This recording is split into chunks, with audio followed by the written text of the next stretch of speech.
Hello, and thank you for watching BEN, the Business and Employment News Network. I'm your host, Jeanette, and you are watching Women in Business. Every episode will profile the story, the full story, good, bad, and everything in between, of a notable female entrepreneur and her business. Okay, Dorothy, thank you for meeting with us. Thank you. So here we are, sitting pretty on your Upper West Side home studio, 30 plus years of your career under your belt, numerous awards, the top headshot photographer, top plus size model photographer, top fashion photographer, and you've got the likes of Hilary Clinton and the Dove campaign all in your portfolio, along with many others. So you are sitting pretty. You got some great big fish behind you.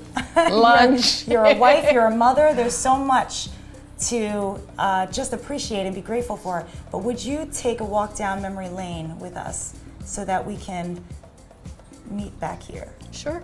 In the beginning of your career, when you were first considering this, what was it that led you to decide that photography was going to be your path? The photography chose me. I actually didn't choose the photography. It was just arts, any kind of arts that can give me an instant gratification. So photography was one of those things that I just finally pulled together. It's like you got your sauce, you got your chicken, and you got your dish. So photography I didn't pick photography, photography picked me. Did you have the business aptitude to go along with it naturally as well? Or did you have to bridge that gap? It was, I think destiny or my life had planned it this way, but did throw me into retail photography business to service photographer client, photo clients, or even printing clients, or technically I have to sell cameras, to learn all these things to come together.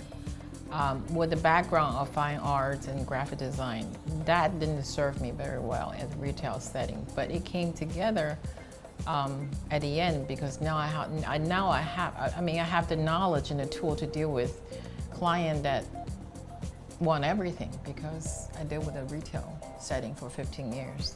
So you worked in a studio in a retail setting to build your business acumen. Mm-hmm. Now, were there still surprises along the way when it came to running your own business? Absolutely. Every day is a challenge. So tell us about some of the surprises and lessons that you learned along the way.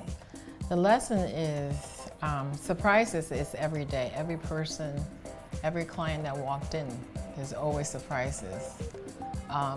Most of the time, you figure out a good formula, you can always fix it. The thing that I learned the most is not to go down, no matter what happened throughout the day. No matter how surprised the project is, or how difficult the project, or how great the project is, by the end of the day, I take a shower and I wipe it off. So I have to do a mental switch.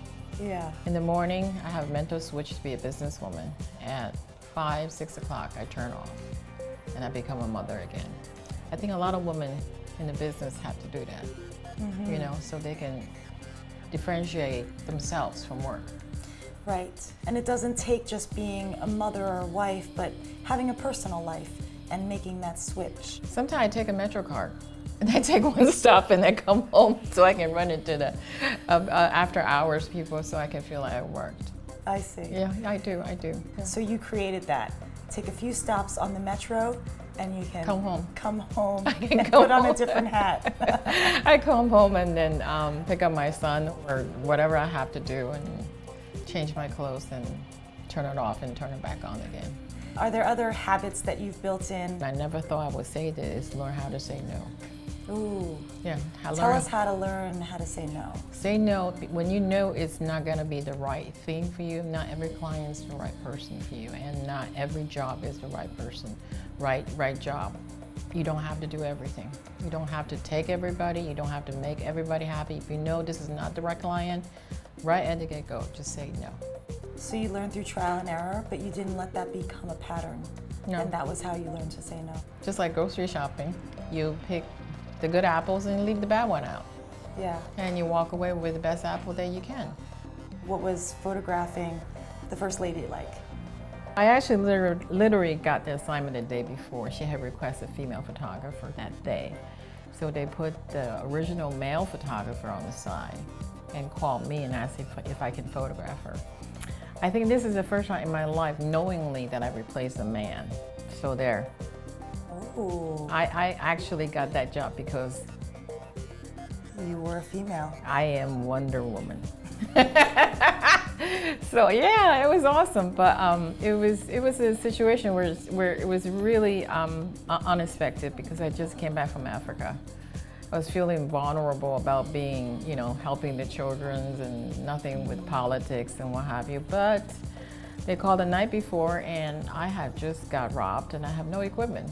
So I went around and borrowed everything that I can and show up 6 o'clock in the morning to shoot Hilary Clinton with none of my equipment of my own. But you didn't let that stop you. It was an amazing opportunity and you grabbed it. I was gonna shoot Hilary even if I have to get a disposable camera. It was gonna be shot. And you know what? I took, my backup pieces, went and borrowed from competitions, friends, anybody that can imagine, and they helped. Everybody helped, and I have a whole set of equipment show up that day. Have there ever been any moments of doubt for you, Dorothy? Yes, many times. Okay. Many times, but the time that I really had doubt is when I pregnant with my son at the age of 47, and I have to take time off from the studio and raise a child. Funny thing happened is I got busier than ever. As a pregnant mother and as a mother after 3 months come back with a baby, and it just got busier and busier. And so it made up for that break it that you did. took, It and did. then some. I think that's the first time I got my New Balance Eddie Bauer campaign for children's, Laura Ashley campaign. They all came after that. I mean, if you asked me to shoot this when in my first started business at my rock and roll stage, I would look at the kid, be like, get them out of here. I don't know what to do with them. But now, kids come to me. I love it.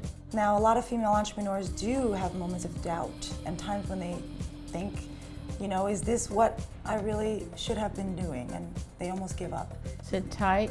Keep on making those phone calls. Don't give up. Don't give up, ever. Because when you give up, that's it. You got to start over again. And what are you going to do then?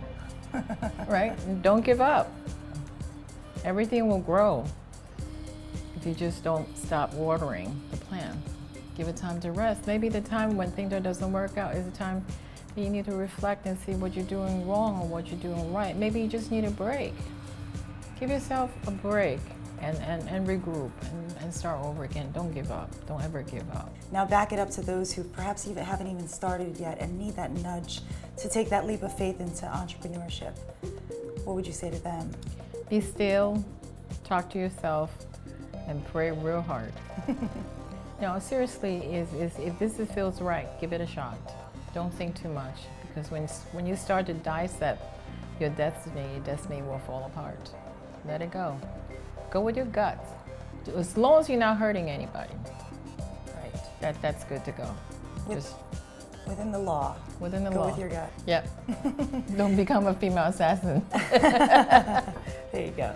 What about those who are specifically photographers who might be watching, looking to begin their first photography business? Anything different you would say to them or additional? I think they had it made. They really had it made. The cameras are better than ever. The arts are there. We've done everything that we can to pay the role out. Be different, take a chance, travel. Don't stay in New York. Don't do fashion. Don't stay in New York. Don't stay in New York. Don't do fashion. There's way too many people doing it. Go outside. Do something else. Do something that can make somebody life difference as a photographer. Be a photojournalist. Be somebody tell a story that can change somebody's life. Now that's what I want to do, and I will still keep on doing it. Anything that you would tell your 20-something-year-old self, being who you are now, walking into that store, and you could have a conversation with yourself? Be nicer. Be nicer to your employees. For the people I train, I expect everybody to do well. Sometimes I come across to be really, really mean. So I think there should be an easier way to do this and teach the young people without hurting their feelings. And I think I've done a lot of that. And I step on a lot of toes, and I step on a lot of head to get ahead. I might have do it differently, nicer, you know, without hurting people's feelings and such. I think that's one thing I regret that I have done. Is there anyone that you want to apologize to? Oh, yeah. Former employees? Yeah, I got a list really long. So let's wrap it up here. And is there anything else that you want to add that we haven't covered? Don't second guess yourself. You're not crazy. You're just very good at what you do. Just stay with that. I tell that to me myself every morning, that I'm not crazy. I am good at what I do. So listen to your heart, not your hormones, and tell yourself you're good at what you do. We really appreciate you taking the time to welcome us into your home and to share your story with us. Thank you. Well, that's a wrap for an inspiring episode for women in business. Thank you for watching BEN, where jobs come first.